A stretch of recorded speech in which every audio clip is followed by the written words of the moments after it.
आप सबको नमस्कार। जय भीम, जय मंडल, जय संविधान, इनकलाब जिंदाबाद। मैं डॉक्टर लक्ष्मण यादव।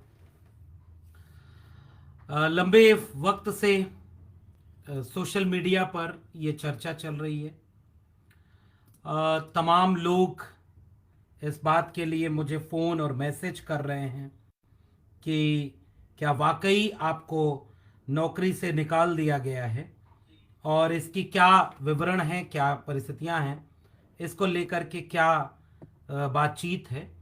तो मुझे लगा कि क्यों ना इस बातचीत को आप सब से साझा किया जाए, क्यों ना आप सब के बीच में ही इसकी पूरी डिटेल रखी जाए और आपसे मुखातिब हैं, आपसे बातचीत करेंगे, आपके सवाल लेंगे और जो बात हमें कहनी है वो बात भी आपसे हम साझा करेंगे। मैं उम्मीद करता हूं कि ये जो एक बेहद कठिन वक्त मेरी जिंदगी में आया, इस लिहाज से कि मुझसे मेरे सपने को छीन लिया गया, मुझसे मेरे हौसले को तोड़ने की कोशिश की गई, मेरे उम्मीद को कमजोर करने की साजिश की गई और जो जिनसे हम शायद हम उनसे सीधे नहीं लड़ रहे थे, लेकिन फिर भी उन्होंने हमें कमजोर करने के लिए हमारे ऊपर पीछे से हमला किया। कमजोर करने के लिए उन्होंने एक चीज जो वो छीन सकते थे वो छीन ली, और वो है असिस्टेंट प्रोफेसर की एक नौकरी। तो वो छीन ली उन्होंने। बहुत कोशिश की, बहुत लंबे समय से उनकी निगाह मेरे ऊपर टेढ़ी थी, बहुत दिन से वो चाहते थे कि इस नौकरी को छीन लें। मैंने अपने को मानसिक रूप से, मनोवैज्ञानिक रूप से इस बात के लिए तैयार किया था कि जिस रास्ते को हमने चुना है इसमें ऐसे भी दिन आ सकते हैं। तो वो दिन आया और उस दिन के आने के बाद जो होना था वो हुआ। कल मैंने एक वीडियो बनाई है, उसको सोशल मीडिया पर लगाई है। उसमें हमने बहुत सारी बातें कह दी हैं और अब चूंकि लड़ाई शुरू हुई है, अभी तो यह आगाज है, इसका अंजाम आएगा। और वो कहते हैं ना कि वक्त बदलेगा, और इस बदलने में मैं शुरू में ही एक बहुत महत्वपूर्ण बात कहना भी चाहता हूं। असल में जो वो चीजें थीं कि क्यों छीना गया, ये नौकरी छीनने के पीछे क्या क्या वजह है, क्यों इसको छीना गया, आज भी मैं उन सवालों को पूछना चाहता हूं।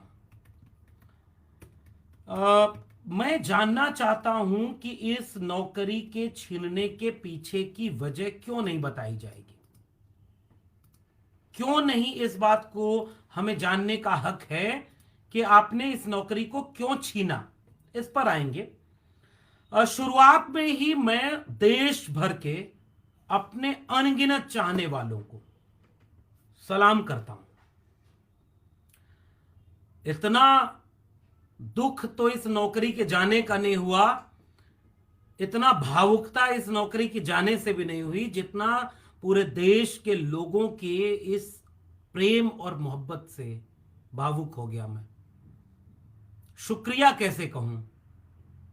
अनगिनत फोन लगातार, मेरी मोबाइल लगातार बज रही है, देश के कोने कोने से तमाम चाहने वालों के फोन आ रहे हैं।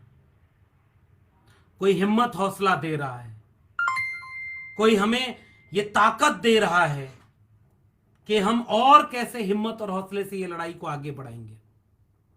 और आपको ये जान के खुशी होगी, मुझे कम से कम इस बात का सुकून मिला, कम से कम आधे दर्जन फोन इस बात के आए कि वो सरकार का है, सेंट्रल यूनिवर्सिटी का है, दिल्ली विश्वविद्यालय, उन्होंने आपको नौकरी से निकाल दिया, आइए आप हमारे यहां नौकरी करिए, आप हमारे इस डिग्री कॉलेज में असिस्टेंट प्रोफेसर बनिए, हम उनसे दुगनी सैलरी आपको देंगे। तमाम लोगों के फोन आए कि हम आपको मदद करना चाह रहे हैं। इससे बड़ी हिम्मत और कुछ नहीं। और ये मोहब्बत हमने कमाया है, ये मोहब्बत आपकी है और यही हमारी हिम्मत है इसी हिम्मत से वो हिम्मत मिले जिसका एक दिन ये हश्र होना था। फिर भी मुझे ये उम्मीद थी कि कोई इतना बेशर्म तो नहीं होगा कि मेरिट, नियम, कानून, कायदा सब किनारे रख करके एक व्यक्ति के पीछे इतना पड़ जाएंगे कि उसकी नौकरी छीन लो। उसके लिए क्या क्या किया गया। कल मैं एक प्रेस कॉन्फ्रेंस कर रहा हूं नॉर्थ कैंपस दिल्ली विश्वविद्यालय में, हिंदू कॉलेज में प्रोफेसर रतन लाल का घर है। उनके घर पर शाम को 3 बजे, तो आप में से जितने लोग आ सकते हैं कल उस प्रेस कॉन्फ्रेंस में आइएगा। मैं कागज लेकर आऊंगा और मैं कागज दिखाऊंगा। मैं वो कागज दिखाऊंगा कि मेरी नौकरी छीनने के पहले कैसे मेरे ऊपर कमेटी बनाई गई। मेरी नौकरी छीनने के पहले एक प्रिंसिपल उस कॉलेज में नियुक्त किया गया, वो कहां का पदाधिकारी है। मेरी नौकरी छीनने के पहले वो कौन कौन से सब्जेक्ट एक्सपर्ट बनाए गए, और जब इंटरव्यू में फाइनल डिसीजन होना था तो उन सब्जेक्ट एक्सपर्ट ने क्या बोला। इन सब को कल प्रेस कॉन्फ्रेंस करके सबके सामने रखूंगा। इसलिए जो सबसे पहला, अब शुक्रिया कहूं ना कहूं, मगर मन नहीं मानता, आप सबको सर झुका के शुक्रिया कहने का मन कर रहा है। देश के कोने कोने से मेरे पास फोन आ रहे हैं, मैसेज आ रहे हैं। अधिकांश लोगों का फोन मैं नहीं उठा पा रहा हूं, और यही मेरी ताकत है। आपने इतना प्रेम दिया, आप बुरे वक्त में इस कदर खड़े होंगे, इसका अंदाजा मुझे नहीं था। मुझे इस बात का अंदाजा था कि हमारे समाज में हमारे लोग, हमारी हिम्मत हैं, वो हमारे साथ हमारे मुश्किल दिनों में खड़े मिलेंगे, और इसलिए हमने वो हिम्मत ताकत की। बिरसा, फूले, अंबेडकर, पेरियार, लोहिया, मंडल और कांशीराम की लड़ाई को आगे बढ़ाने के लिए, भगत सिंह के सपनों का भारत बनाने के लिए, संविधान को मानते हुए एक अपने नागरिक फर्ज को निभा रहे थे। कुछ सवाल होंगे, उस पर भी बात करेंगे। कॉलेज के भीतर का डॉक्टर लक्ष्मण यादव अलग था। यह बात मैं आज आपसे लाइव में साझा करना चाह रहा हूं। एक लक्ष्मण यादव जब जाकिर हुसैन दिल्ली कॉलेज के 4 दीवारियों के भीतर जाता था तो वो बिल्कुल अलग लक्ष्मण यादव था। वो अपनी कक्षाओं में अलग ओहदे से खड़ा होता था। वो अपने विद्यार्थियों के सामने सिलेबस पढ़ाया करता था। अगर मैं वहां मौका दिया होता तो वो कब का मुझे उखाड़ के फेंक देते, मगर 14 साल की नौकरी में एक भी कंप्लेन मेरे खिलाफ नहीं है। एक कंप्लेन की गई, वो भी इंटरव्यू के ठीक 1 हफ्ते पहले। मैं उस साजिश पर भी पर्दाफाश करूंगा कल वो उस साजिश को बताऊंगा इस देश को। तो क्यों 14 साल तक मुझे 4-4 महीने का लेटर देकर के इस बात के लिए तैयार किया गया कि आप पढ़ाओ, हर साल एक बैच को पढ़ाओ, और 14 साल हमने 14 बैच को पढ़ाया है। हमारे पढ़ाए हुए विद्यार्थी पास होकर के आज देश भर में कहीं कहीं अपनी सेवाएं दे रहे हैं। और 14 मिनट के इंटरव्यू में आपने सोचा कि मैं प्रोफेसर बनने लायक नहीं हूं। क्यों, किस बेस पर? जवाब तो देना पड़ेगा, सवाल हम पूछेंगे। क्यों बोला प्रिंसिपल और चेयरमैन ने इंटरव्यू की सिलेक्शन कमेटी की शुरुआत में कि डॉक्टर लक्ष्मण यादव को बाहर करना है, बाकी आप किसी को नौकरी दो? क्यों? आधार बताओ। और सवाल पूछेंगे हम। तुम्हारी शाखा में नहीं जाते इसलिए, तुम्हारी विचारधारा को नहीं मानते इसलिए, तुम्हारे सामने झुके नहीं, बिके नहीं, डरे नहीं इसलिए, ये सवाल तो पूछूंगा मैं ये जानता हूं, और मैं आपसे भी बताना चाहता हूं, पूरे देश के लोगों को बताना चाहता हूं कि आज इसी दिल्ली विश्वविद्यालय में सैकड़ों लोग अपनी नौकरी से निकाले गए, और यह सच है। कोई 10 साल पढ़ाने के बाद, कोई 20 साल पढ़ाने के बाद निकाला गया, मगर वो डर जाते हैं, वो चुप रहते हैं। उनका करियर बर्बाद कर दिया जाता। लोग बोलते नहीं। उनको एक जगह पढ़ाने के बाद, और कई लोग तो शाखा में जा रहे थे, प्रथम वर्ष दीक्षित, द्वितीय वर्ष दीक्षित, तृतीय वर्ष दीक्षित, फिर भी निकाल के बाहर कर दिया। वो सब डरते हैं इसलिए क्योंकि अगली बार फिर कभी प्रोफेसर बनने का मौका नहीं मिलेगा। और यह खतरा मेरे सामने भी है। इसलिए पूरे देश के लोगों के सामने मैं खुल करके एक बात कहना चाहता हूं कि जिस दिन मैंने ये चुन लिया कि मैं खुल करके इसके खिलाफ बोलूंगा, उसी दिन मेरा करियर खत्म कर दिया गया है। मगर एक बात आप भी सोचकर बताइए, 14 साल पढ़ाने के बाद मेरे कॉलेज से 96 एपीआई होने के बाद निकाल के बाहर कर दिया, तो किस बात का करियर बचा है? और आपकी क्या सलाह है? आपसे मैं सलाह मांगता हूं कि मुझे क्या करना चाहिए। चुप हो जाना चाहिए? मेरे साथ हुए इस अन्याय के खिलाफ बोलना नहीं चाहिए ताकि अगली बार फिर किसी के साथ अन्याय हो? किस बात की सजा दी गई, यह सवाल नहीं पूछना चाहिए क्या? 100% वेटेज के इंटरव्यू में क्या आधार बनाया गया है प्रोफेसर लक्ष्मण यादव को परमानेंट नहीं करने का? यह सवाल क्या इस देश से नहीं पूछा जाना चाहिए? और फिर यह सवाल पूछूंगा तो मुझे पता है कि मेरा करियर हमेशा के लिए खत्म, क्योंकि ये जब तक रहेंगे, ये जानते हैं कि ऐसे व्यक्ति को फिर कभी प्रोफेसर नहीं बनाना जो आंख में आंख डाल करके सच बोलता हो।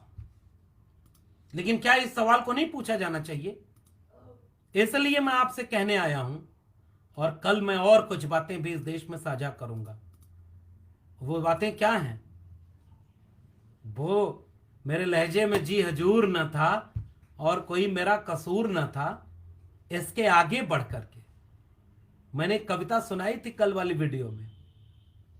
फूल शाखों पे खिलने लगे, तुम कहो, जाम रिंदों को मिलने लगे, तुम कहो, चाक सीनों के सिलने लगे, तुम कहो, इस खुले झूठ को, जहन की लूट को मैं नहीं मानता, मैं नहीं मानता।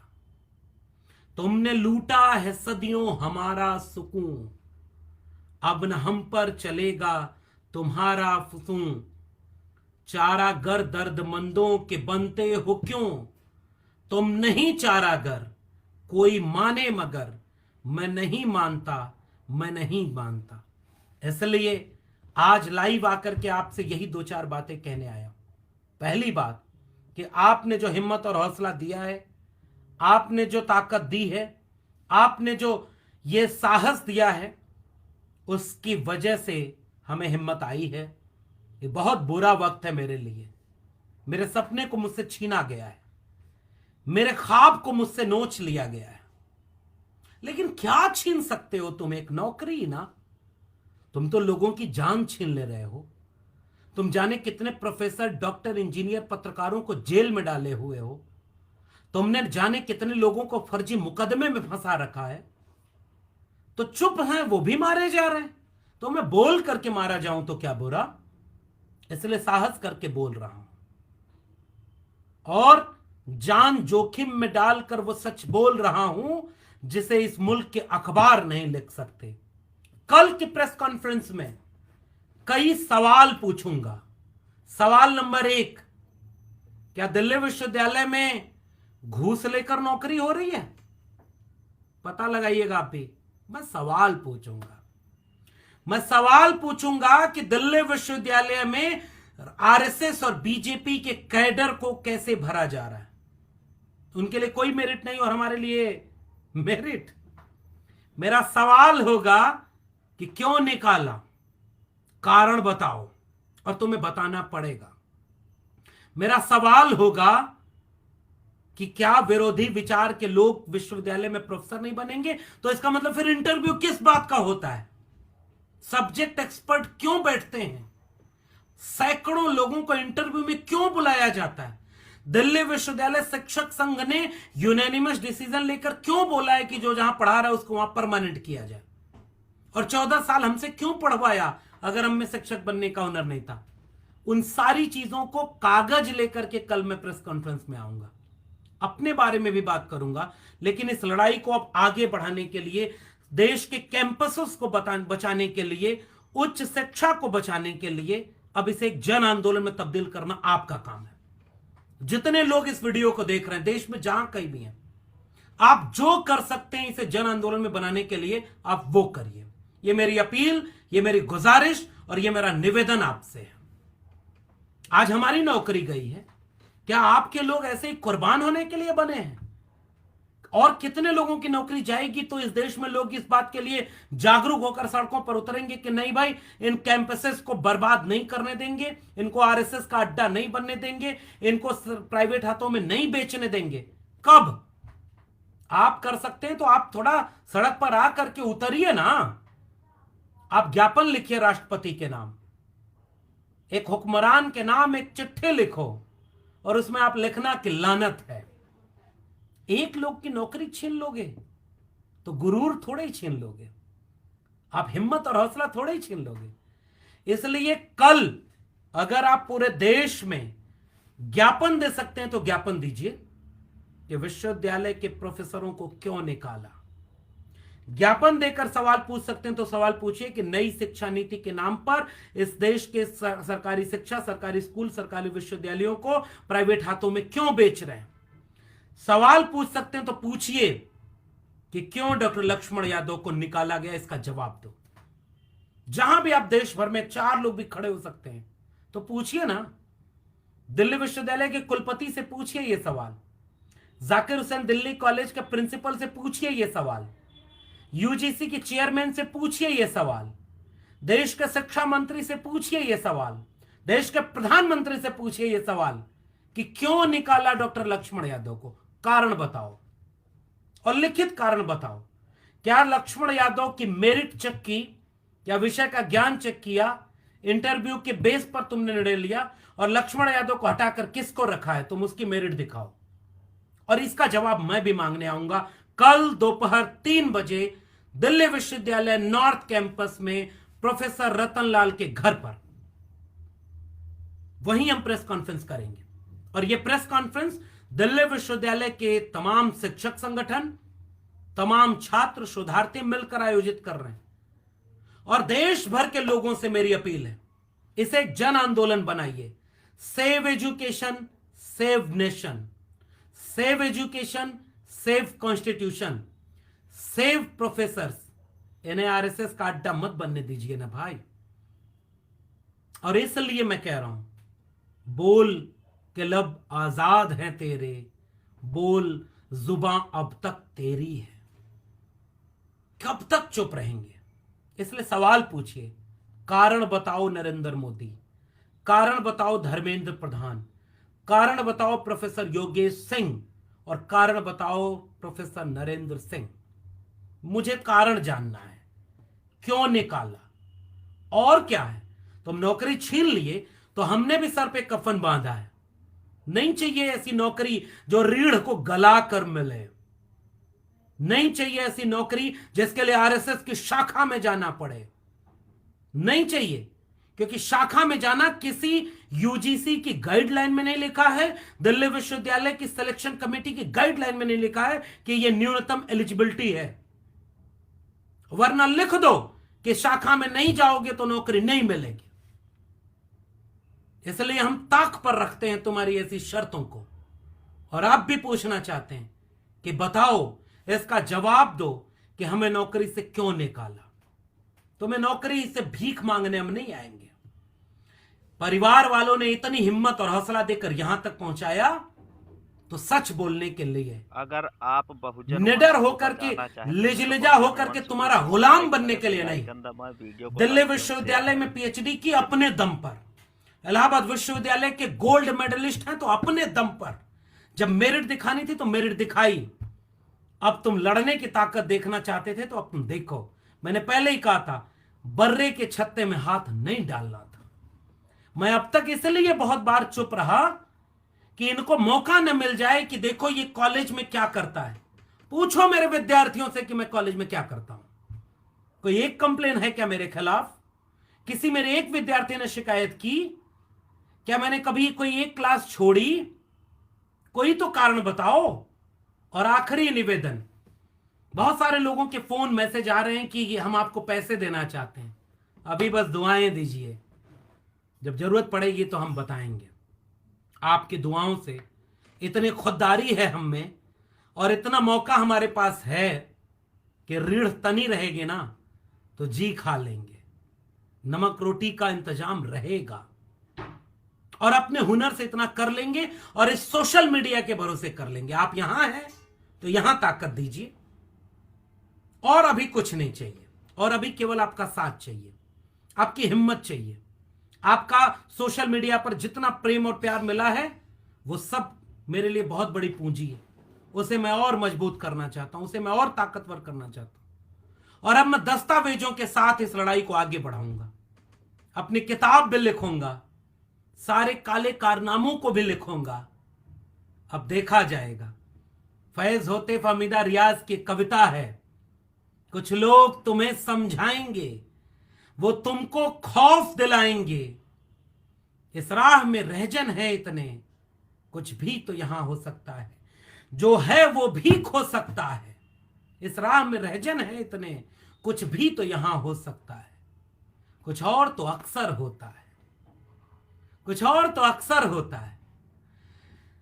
और आगे वो लिखते हैं कि वो जो होगा देखा जाएगा, तुम अपनी करनी कर गुजरो, जो होगा देखा जाएगा। तो मैं अपनी करनी करूंगा, आपका प्रेम मोहब्बत रहेगा। मेरे परिवार ने मुझे हिम्मत दी, मेरे घर वालों ने हिम्मत दी। मेरे कॉलेज में मेरे पढ़ाए बच्चे प्रोटेस्ट कर रहे हैं। दिल्ली विश्वविद्यालय में पहली बार ऐसा हो रहा है, किसी शिक्षक के निकाले जाने पर उसके विद्यार्थी प्रोटेस्ट कर रहे हैं। आज मैं कॉलेज गया था और मैं उनसे कह के आया, अपना नुकसान मत करना। मैं उनसे कह के आया कि ये बहुत खराब लोग हैं, ये तुम्हें परेशान करेंगे, कुछ भी ऐसा मत करना विद्यार्थियों जिससे तुम्हारा करियर कहीं प्रभावित हो। मैं शिक्षक था, मुझे तुम्हारी चिंता है। यह अलग बात है कि मुझे मेरी चिंता किसी को नहीं रही। उसने बेरहमी से एक सपने के बगीचे को कुचल डाला, मुझसे मेरा करियर छीन लिया गया, मेरा सपना छीन लिया गया। लेकिन मैं अपने विद्यार्थियों से अपील करता हूं कि अपना करियर दांव पर लगाकर कुछ मत करिएगा।